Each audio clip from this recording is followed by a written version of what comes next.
बिस्मिल्लाहिर्रहमानिर्रहीम अस्सलामुअलैकुम। Welcome to our channel अपना स्कूल। आज हम इस वीडियो के अंदर थ्योरम 11.2 सॉल्व करेंगे। इससे पहले हमने 11.1 जो है थ्योरम आपके लिए सॉल्व किया था। उम्मीद है कि आपने अच्छे तरीके से देख लिया होगा, क्योंकि ये दोनों थ्योरम जो हैं एक दूसरे के अपोजिट हैं। अगर आप एक थ्योरम को अच्छे तरीके से समझ लें तो तकरीबन आप चैप्टर नंबर 11 के तमाम थ्योरम जो है आप आसानी से समझ लेंगे। आइए थ्योरम 11.2 जो है उसको सॉल्व करते हैं। थ्योरम सॉल्व करने से पहले आपसे गुजारिश है कि आपने अगर हमारे चैनल को अभी तक सब्सक्राइब नहीं किया तो हमारे चैनल को सब्सक्राइब कर लें, साथ बेल आइकन पर भी क्लिक करें ताकि हर नई आने वाली वीडियोज़ की अपडेट आप तक आसानी से पहुँच सके। आइए स्टार्ट करते हैं। सबसे पहले हम स्टेटमेंट को अच्छे तरीके से पढ़ेंगे।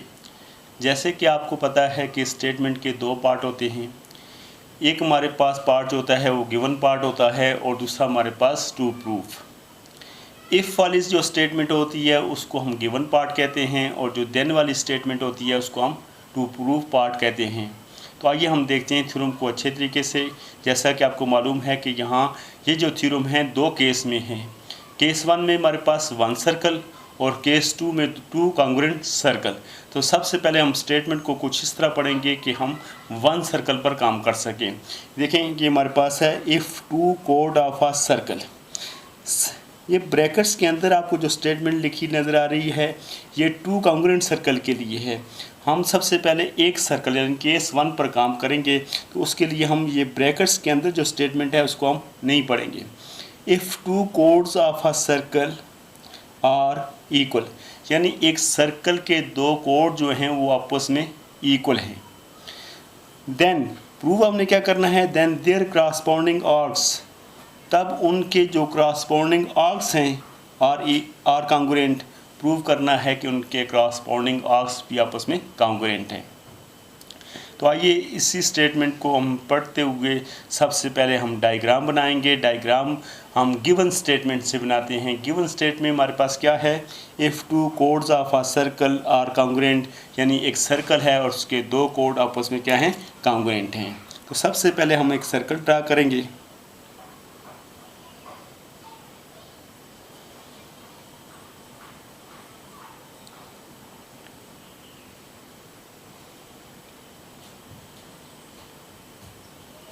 सबसे पहले हमने एक सर्कल ड्रा किया, इसके सेंटर को हमने ओ का नाम दे दिया है। ये सेंटर जो है इसको हमने ओ का नाम दिया है। ये एक सर्कल है जिसका सेंटर ओ है। और अब हम दो इक्वल कोड जो हैं वो ड्रा करेंगे।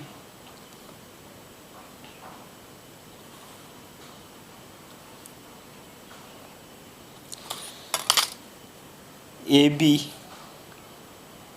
सी डी, ये ए बी और सी डी जो हैं टू कॉन्ग्रुएंट कोड हैं।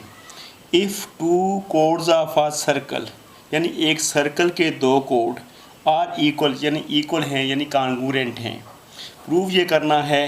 देन देयर क्रॉसपोंडिंग आर्क, उनके क्रॉसपोंडिंग आर्क से मुराद ए ई बी और सी एफ डी, ये दो आर्क हैं। एक आर्क हमारे पास है ए ई बी और दूसरा आर्क है हमारे पास सी एफ डी। इन आर्क्स की बात कर रहा है कि आपने प्रूव करना है कि ये भी आपस में कॉन्ग्रुएंट है। तो सबसे पहले हम गिवन लिखेंगे, जो डायग्राम बनाई है वही हमारे पास गिवन है। तो आइए गिवन लिखते हैं। गिवन हमारे पास है a circle with centre O, a circle with centre O, एक दायरा जिसका मरकज़ ओ है।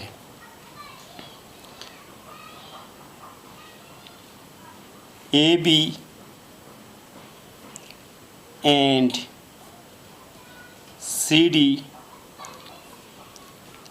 आर टू कोड, ये दो कोड हैं और ये हमारे पास जो दो कोड हैं ये क्या हैं, कॉन्ग्रुएंट कोड हैं। Such that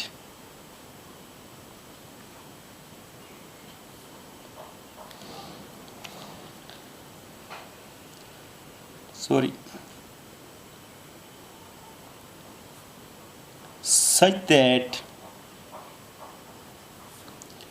A B congruent है सी डी के। यानी इसमें हमने ये तमाम जो हमारे पास गिवन था वो हमने इसके अंदर लिख लिया कि हमारे पास a circle with centre O, एक दायरा जिसका मरकज़ ओ है। A B and C D are two कोड, ए बी और सी डी जो हैं टू कोड हैं such that A B congruent है सी डी के, कि जबकि ये दोनों आपस में क्या हैं, कॉन्ग्रुएंट हैं। अब हमारे पास टू प्रूफ,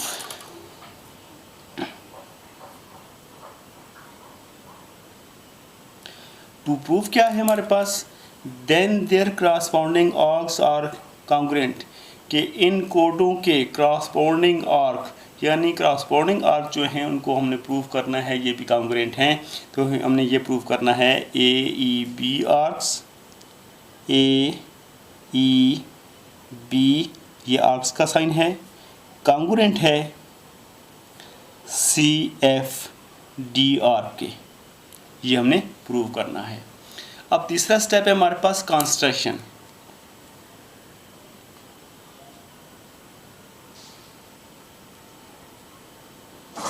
अब हम कंस्ट्रक्शन क्या करेंगे, कंस्ट्रक्शन वो अमल होता है जिसके ज़रिए हम अपने काम को प्रूव करते हैं, वो अमल तो उसको हम कंस्ट्रक्शन का नाम देते हैं। तो यहाँ पर क्या अमल किया जाएगा, तो हम ओ को ए बी सी और डी के साथ ज्वाइन करेंगे, यानी ओ को हम ए के साथ भी ज्वाइन करेंगे, बी के साथ भी ज्वाइन करेंगे, इसी तरह सी के साथ और डी के साथ भी इसको ज्वाइन करेंगे। और इस तरह हमारे पास दो एंगल हासिल होते हैं 1 एंड 2। तो ये आप देख रहे हैं कि ये हमने कंस्ट्रक्शन की है। कंस्ट्रक्शन हमने क्या की है कि हम ओ को हमने ए बी सी और डी के साथ ज्वाइन किया है, join O to A B C and D, O को हमने A B C and D के साथ ज्वाइन किया। अब हमारे पास चौथा स्टेप जो है वो हमारे पास क्या है, प्रूफ। प्रूफ में हमारे पास दो चीज़ें होती हैं, एक है हमारे पास स्टेटमेंट और दूसरा हमारे पास रीज़न। उसके लिए हम दो कॉलम बनाएंगे, एक कॉलम में हम स्टेटमेंट लिखेंगे और दूसरे कॉलम में उसका रीज़न।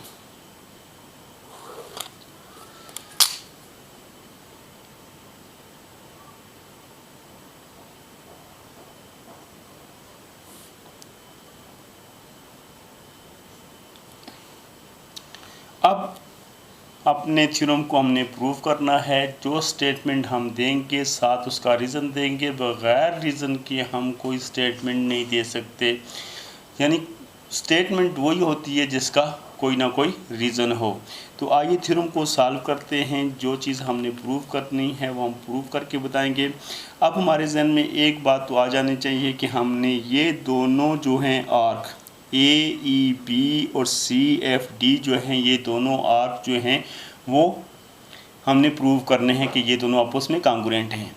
लेकिन ये दोनों आर्क जो हैं, ये हमारे पास ये दो ट्रायंगल्स जो हैं इनका हिस्सा नहीं है, क्योंकि हम दोनों ट्रायंगलों को सबसे पहले आपस में कॉन्ग्रुएंट साबित करने की कोशिश करेंगे। तो ये आर्क उनका हिस्सा तो नहीं है। तो हम क्या करेंगे, हम इसमें क्या करेंगे, 1 और 2 एंगल्स को, एंगल 1 और एंगल 2 को किसी न किसी तरह कॉन्ग्रुएंट साबित करने की कोशिश करेंगे। अगर एंगल 1 और 2 जो हैं ये आपस में कॉन्ग्रुएंट साबित हो गए तो फिर हम कहेंगे कि ये आर्क और ये आर्क जो है ये दोनों भी आपस में कॉन्ग्रुएंट हैं। क्या वजह है, क्योंकि ये दोनों एंगल 1 और 2 जो हैं ये सेंट्रल एंगल हैं। तो सेंट्रल एंगल किसके हैं, आर्क्स के हैं। अगर ये दोनों एंगल आपस में कॉन्ग्रुएंट साबित हो जाते हैं तो फिर ये दोनों आर्क्स भी आपस में कॉन्ग्रुएंट साबित होंगे, क्योंकि अगर कॉन्ग्रुएंट आर्क हों तो उनके एंगल भी कॉन्ग्रुएंट होते हैं और कॉन्ग्रुएंट एंगल हों तो उनके आर्क्स भी कॉन्ग्रुएंट होते हैं। तो हम यहाँ पर कोशिश करेंगे एंगल 1 और 2 को कॉन्ग्रुएंट साबित करने की। तो जैसा कि आप देख रहे हैं कि आपके सामने दो ट्राइंगल्स हैं, दो ट्राइंगल्स हैं तो इनको हम इन दोनों ट्राइंगल्स को कॉन्ग्रुएंट साबित करने की कोशिश करेंगे। जब दोनों ट्राइंगल्स को जो है कॉन्ग्रुएंट साबित हो जाएंगी तो एंगल 1 और एंगल 2 भी आपस में कॉन्ग्रुएंट साबित हो जाएंगे। तो सबसे पहले triangle O A B, triangle O A B corresponding है ट्राइंगल ओ सी डी के, ट्राइंगल ओ सी डी के। अब इन दोनों ट्राइंगलों को हम कॉन्ग्रुएंट साबित करेंगे। जैसा कि आपको मालूम है कि दो ट्राइंगलों को कॉन्ग्रुएंट साबित करने के लिए उनके तीन पार्ट यानी तीन क्रॉसपोंडिंग पार्ट जो हैं वो आपस में कॉन्ग्रुएंट हों तो हम कह सकते हैं ये दोनों ट्राइंगलें भी आपस में कॉन्ग्रुएंट हैं। तो अब यहाँ पर देखते हैं तो हम ओ ए को ओ सी के बराबर कह सकते हैं। ये ओ ए जो है इस ट्राइंगल की साइड है और ओ सी जो है इस ट्राइंगल की साइड है, ये दोनों क्रॉसपोंडिंग साइड्स हैं। तो हम कह सकते हैं कि ओ ए और ओ सी आपस में कॉन्ग्रुएंट हैं। क्यों कह सकते हैं? क्योंकि ये एक ही दायरे के रेडियस हैं। गौर से देखा जाए तो ओ ए भी रेडियस है और ओ सी भी रेडियस है, यानी ये दोनों रेडियस हैं। सेंटर से दायरे तक का के पॉइंट तक का फासला और सेंटर से दायरे के एक पॉइंट तक फासला, तो एक ही दायरे के रेडियस हों तो वो हमेशा आपस में बराबर होते हैं। तो इसका हम रीज़न देंगे radii of same circle.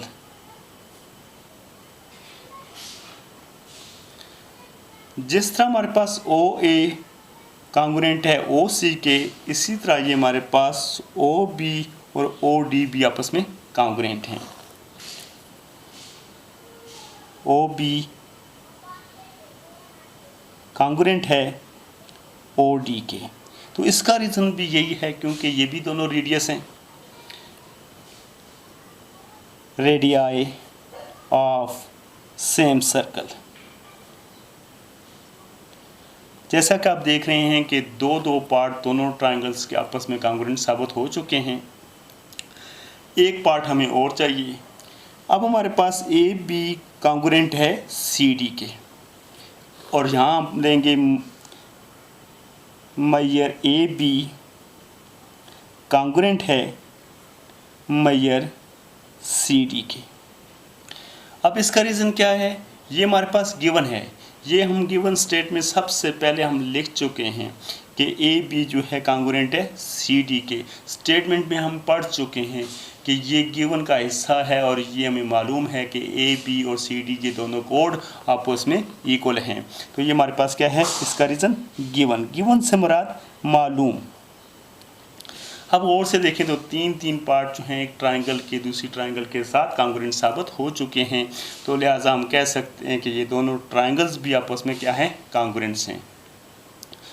Triangle O A B congruent है ट्राइंगल ओ सी डी के।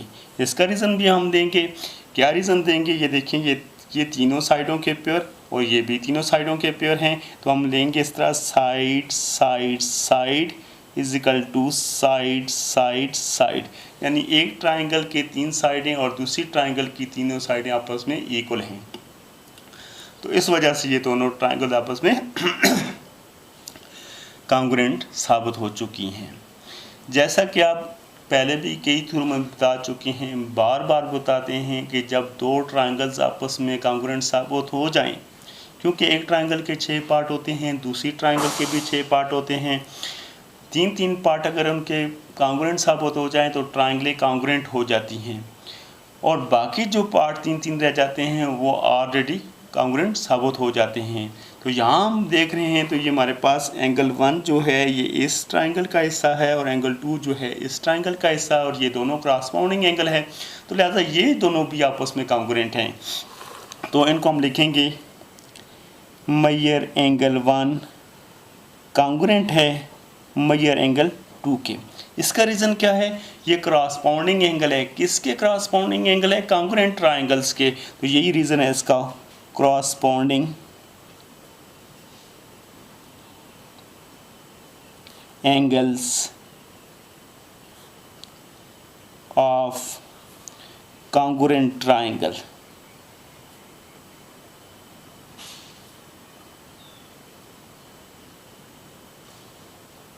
के ट्रायंगल्स जो हैं कॉन्ग्रुएंट हो गई हैं, उनके क्रॉसपोंडिंग एंगल हैं तो वो भी आपस में कॉन्ग्रुएंट हैं।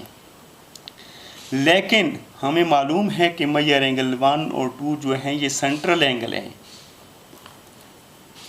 बट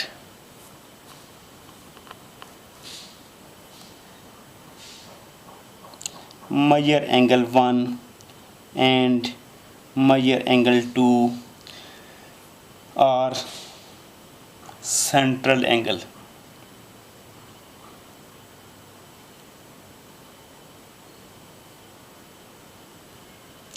ये दोनों हमारे पास सेंट्रल एंगल हैं।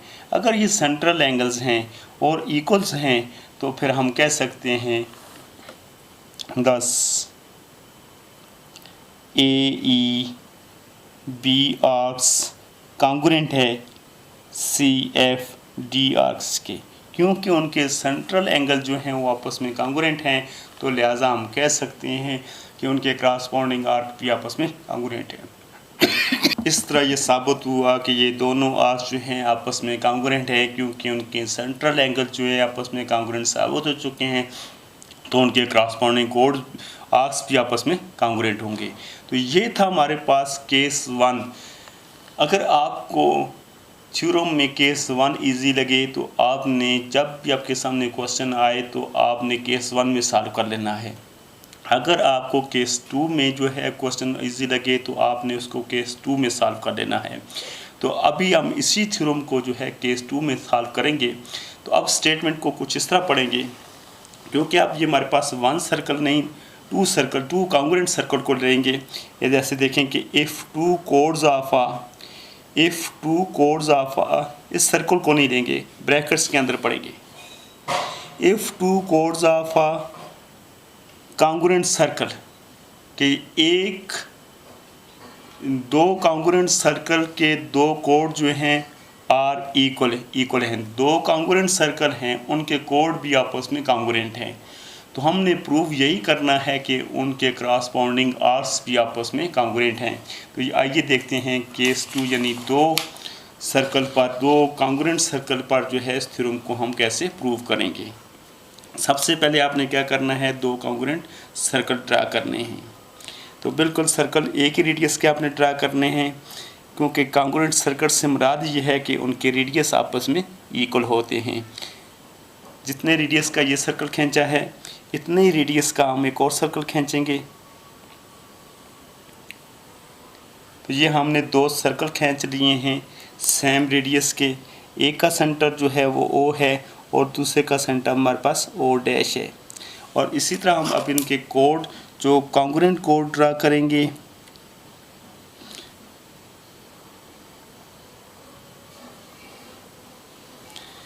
तो ये कोड हमारे पास, इसको नाम देते हैं ए बी का और इसको हम नाम दे रहे हैं सी डी का। और हमने प्रूफ क्या करना है, ए ई बी आर्क और सी एफ डी जो आर्क है ये भी आपस में कॉन्ग्रुएंट है। अगर यहाँ पर भी कंस्ट्रक्शन बता दूँ तो कंस्ट्रक्शन हमारे पास वही है कि ओ को हमने ए के साथ ज्वाइन करना है और ओ को हमने बी के साथ ज्वाइन कर लेना है। इसी तरह ओ डैश को सी के साथ और ओ डैश को डी के साथ ज्वाइन कर लें। अब हम इनका गिवन लिखेंगे, टू प्रूव लिखेंगे। कंस्ट्रक्शन आपके सामने हमने कर लिया है और कंस्ट्रक्शन लिखेंगे। तो सबसे पहले आते हैं गिवन की तरफ। गिवन हमारे पास क्या है, गिवन हमारे पास है 2 circle with centre O and O dash. 2 circle with center O and O dash, A, B and C, D are 2 congruent chord। A, B और C, D जो हैं ये 2 congruent chord हैं और ये दोनों सर्कल भी जो हैं ये भी दोनों कॉन्ग्रुएंट हैं। तो ये हमारे पास क्या है गिवन। आप इस तरह भी साथ लिख दें कि ए बी कॉन्ग्रुएंट है सी डी के। अब हमारे पास टू प्रूफ, सेकंड स्टेप हमारे पास क्या है टू प्रूफ। प्रूफ हमने क्या करना है कि इन दोनों कोडों के क्रॉसपोंडिंग, ये क्रॉसपोंडिंग हमारे पास जो आर्क्स हैं ये भी कॉन्ग्रुएंट हैं। तो हम इसको ऐसा लिखेंगे ए ई बी आर्क्स जो है कॉन्ग्रुएंट है सी एफ डी आर्क्स के। तो ये हमने प्रूफ करना है। अब तीसरा स्टेप है हमारे पास construction.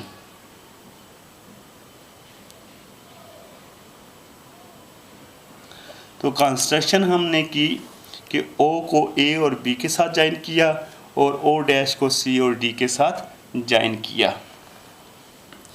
Join O with A and B, O dash with C and D, यानी O को हमने A और B के साथ ज्वाइन किया है और O डैश को हमने C और D के साथ ज्वाइन किया है। अब चौथा स्टेप है हमारे पास प्रूफ।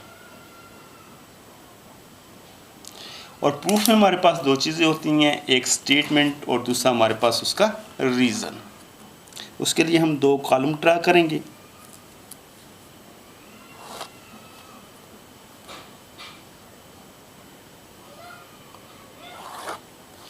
एक कॉलम पर हम लिखेंगे स्टेटमेंट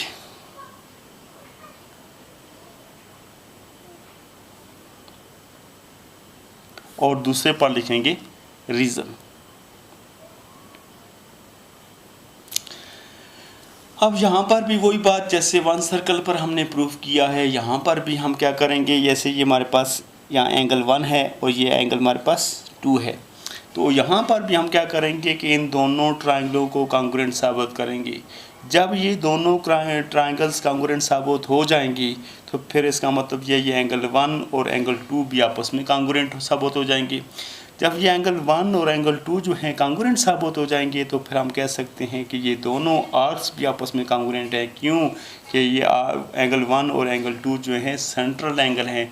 जब सेंट्रल एंगल आपस में कॉन्ग्रुएंट साबित हो जाए तो उनके क्रॉसपोंडिंग आर्क भी आपस में कॉन्ग्रुएंट होते हैं। तो आइए इन दोनों ट्रायंगल्स को आप कॉन्ग्रुएंट साबित करते हैं। एक ट्रायंगल है हमारे पास triangle O A B, corresponding है triangle O dash C D. अब हम ये देखें कि ये हमारे पास बिल्कुल ये सर्कल जो हैं ये कॉन्ग्रुएंट सर्कल हैं, ये कॉन्ग्रुएंट सर्कल हैं। तो इसका रेडियस यानी ये इस ट्रायंगल की ये क्रॉसपोंडिंग साइड है, ये क्रॉसपोंडिंग है, ये इसके साथ क्रॉसपोंडिंग है और ये इसके साथ क्रॉसपोंडिंग है। तो ओ ए और ओ डैश सी ये आपस में बराबर हैं। क्योंकि दोनों सर्कल जो हैं कॉन्ग्रुएंट हैं, यानी एक ही रेडियस के बनाए गए हैं। तो हम ये कह सकते हैं कि ओ ए जो है रेडियस है ये कॉन्ग्रुएंट है ओ डैश सी के। क्या वजह है कि ये दोनों कॉन्ग्रुएंट हैं? ये दोनों जो हैं रेडियस हैं किसके? कॉन्ग्रुएंट सर्कल के। तो इसका रीज़न लिखेंगे रेडियाई ऑफ टू कॉन्ग्रुएंट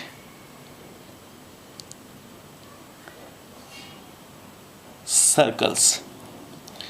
जिस तरह ये हमारे पास ओ ए और ओ डैश सी यानी ये साइड और ये साइड आपस में कॉन्ग्रुएंट है, इसी तरह ओ बी और ओ डैश डी ये साइड भी आपस में कॉन्ग्रुएंट हैं। तो हम इसको लिखेंगे ओ बी कॉन्ग्रुएंट है ओ डैश डी के। तो इसका रीज़न भी हमारे पास यही है क्योंकि ये भी हमारे पास दोनों रेडियस हैं। ओ बी ये इस सर्कल का रेडियस है, ओ डैश डी ये इस सर्कल का रेडियस है। सर्कल दोनों कॉन्ग्रुएंट हैं तो ये इनके रेडियस भी आपस में कॉन्ग्रुएंट होंगे। तो यही इसका रीज़न लिखेंगे radii of two congruent circle. अब आते हैं हमारे पास और से देखें तो दो पार्ट जो हैं दोनों ट्रायंगल्स के आपस में कांग्रुएंट साबित हो चुके हैं। तो अब हमारे पास तीसरा पार्ट ये है कि ए बी और सी डी ये दोनों कोड आपस में कांग्रुएंट हैं। क्यों? ये हम गिवन में लिख चुके हैं। गौर से देखें तो ये गिवन में हम लिख चुके हैं, बता चुके हैं, क्योंकि स्टेटमेंट में सबसे पहले हमने यही पढ़ा था। तो अब हम कह सकते हैं कि ए बी कोड जो है ये कांग्रुएंट है सी डी कोड के। तो ये हमारे पास क्या है? गिवन से मुराद मालूम, ये हमें पहले से मालूम है कि ये दोनों कोड आपस में क्या हैं? बराबर। तो गौर से देखें तो दोनों ट्रायंगलों के तीन पार्ट आपस में बराबर साबित हो चुके हैं। तो अब हम कह सकते हैं कि ये दोनों ट्रायंगल्स भी आपस में क्या हैं? कांग्रुएंट हैं। तो triangle O A B congruent है triangle O dash C D के। तो इसका रीज़न हमारे पास क्या है? क्योंकि ये तीनों साइडें हैं और ये भी तीनों साइडें हैं, तो आप इसका रीज़न लिखेंगे side side side is equal to side side side, यानी एक ट्रायंगल की 3 साइडें और दूसरी ट्रायंगल की 3 साइडें आपस में कांग्रुएंट साबित हो चुकी हैं। तो लिहाजा ये दोनों ट्रायंगलें भी आपस में कांग्रुएंट हैं। तो अब हमारे पास बाकी जो चीज़ हमारे पास क्रॉसपाउंडिंग एंगल हैं या साइड हैं वो भी कांग्रुएंट साबित हो जाते हैं। कि जैसे हमारे पास ये एंगल 1 और एंगल 2 ये भी कांग्रुएंट साबित हो चुकी हैं। क्यों? ये दोनों ट्रायंगल्स कांग्रुएंट्स हो चुकी हैं। दोनों ट्रायंगल कांग्रुएंट्स हैं तो उनकी तमाम के तमाम पार्ट जो हैं वो कांग्रुएंट हो जाते हैं। तो हम कह सकते हैं कि मेजर एंगल 1 कांग्रुएंट है मेजर एंगल 2 के। रीज़न क्या है हमारे पास? क्रॉसपाउंडिंग, ये क्रॉसपाउंडिंग एंगल्स हैं, एंगल्स ऑफ कांग्रुएंट ट्रायंगल।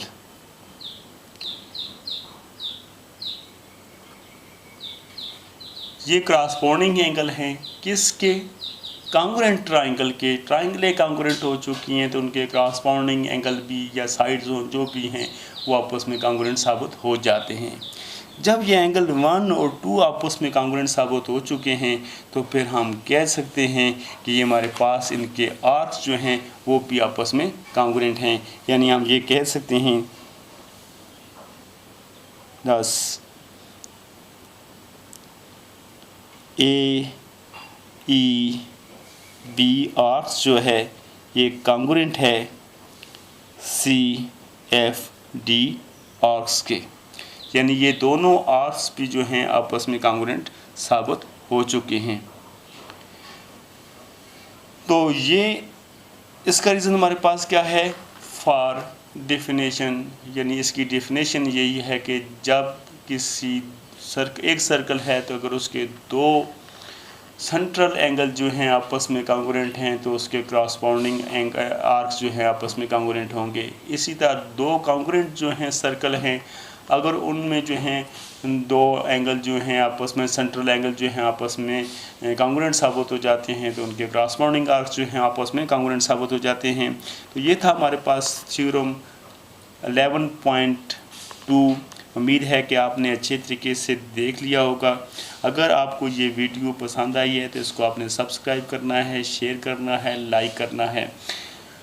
उम्मीद है कि आप हमारी वीडियोस को साथ साथ लाइक भी करेंगे और कमेंट्स भी करेंगे ताकि हमें पता चले कि कितने लोग जो हैं हमारी वीडियोस को पसंद कर रहे हैं, लाइक कर रहे हैं, शेयर कर रहे हैं या कमेंट्स दे रहे हैं, ताकि हमें इससे हौसला हो जाता है कि हम मज़ीद अपने काम को बेहतर तरीके से सरअंजाम दे सकते हैं।